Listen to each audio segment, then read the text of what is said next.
Bahujan Samaj party की बैठक खत्म हो गई और हमारे साथ बहुजन समाज पार्टी के नेता सरवर मलिक हैं। बड़ी लंबी बैठक चली, आज 2.5 घंटे, आमतौर पर 2 घंटे चलती थी। क्या क्या पार्टी ने तय किया है, बसपा सुप्रीमो मायावती ने क्या क्या तय किया? देखिए बहन जी ने सबसे पहले तो समीक्षा की हाल का कारण कि हम लोग क्या क्या थे लोकसभा चुनाव में, कि हम लोग कैसे उसमें पिछड़ गए, हम लोग का वोट कैसे कम हो गया, हम लोग हारे कैसे। फिर उसके बाद जो दिशा निर्देश हम लोग को दिए गए हैं पूरे हिंदुस्तान के लिए कि हम लोग कैसे कैसे काम करना है, डोर टू डोर जाके है, कैडर बैठक करना है, वगैरह वगैरह सारी चीज़ें बहन जी ने हम लोग को बताई है।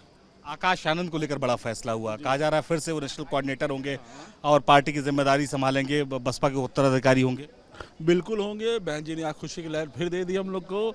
आकाश जी को झंडा थमा दिया है। पूरे हिंदुस्तान में बहन जी की देख रेख में आकाश जी चुनाव प्रचार करेंगे। जहाँ जहाँ भी उपचुनाव होंगे, अब की बहुजन समाज पार्टी उपचुनाव भी लड़ेगी, ये बहन जी ने कहा है आज। ठीक है, एक युवा नेता के हाथ में एक बार फिर कमान बसपा की, किस तरह से बसपा का भविष्य अब कम से कम दिखाई पड़ रहा है? देखिए भविष्य क्या है, बहुत ही अच्छा है, लेकिन कुछ कारणवश कि हम लोग हार गए, 22 भी हार गए और हम लोग 24 भी हार गए। लेकिन ऐसा नहीं है कि हार के बाद जीत नहीं होनी है। हमारा वोटर नहीं आएगा हमारे पास, वो ज़रूर आएगा। वो बहक गया है, वो भटक गया, अब की 27 में उसको लेके आना है। माननीय बहन जी ने यही हम लोग को आदेश दिया है कि जाओ अपने वोटरों को लेके आओ साथ। बड़े पैमाने पर कैडर कैंप फिर होंगे? बहुत ज़्यादा बड़े पैमाने पे पूरे हिंदुस्तान में होंगे। ठीक है, हमारे साथ सरवर मलिक थे जो ये बता रहे थे कि जो है किस तरह से बहुजन समाज पार्टी के अध्यक्ष मायावती ने पार्टी के तमाम कार्यकर्ताओं के साथ मंथन किया और मंथन करके ये तय किया कि एक बार फिर नेशनल कोऑर्डिनेटर जो है वो आकाश आनंद होंगे, बसपा सुप्रीमो मायावती के उत्तराधिकारी होंगे और इसके साथ ही जो उपचुनाव होगी उसकी कमान आकाश आनंद संभालेंगे, ताकि पार्टी को जो एक युवा चेहरा मिल सके और उन उपचुनाव में जीत मिल सके। बहुजन समाज पार्टी की बैठक खत्म हो गई और हमारे साथ बहुजन समाज पार्टी के नेता सरवर मलिक हैं। बड़ी लंबी बैठक चली, आज 2.5 घंटे, आमतौर पर 2 घंटे चलती थी। क्या क्या पार्टी ने तय किया है, बसपा सुप्रीमो मायावती ने क्या क्या तय किया? देखिए बहन जी ने सबसे पहले तो समीक्षा की हाल का कारण कि हम लोग क्या क्या थे लोकसभा चुनाव में, कि हम लोग कैसे उसमें पिछड़ गए, हम लोग का वोट कैसे कम हो गया, हम लोग हारे कैसे।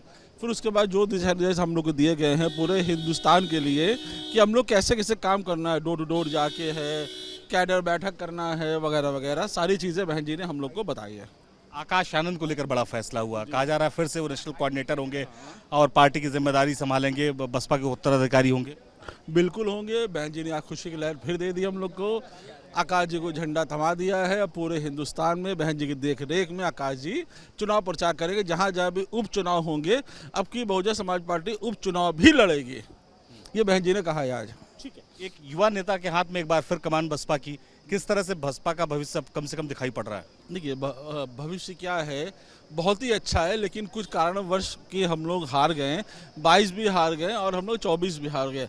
लेकिन ऐसा नहीं है कि हार के बाद जीत नहीं होनी है।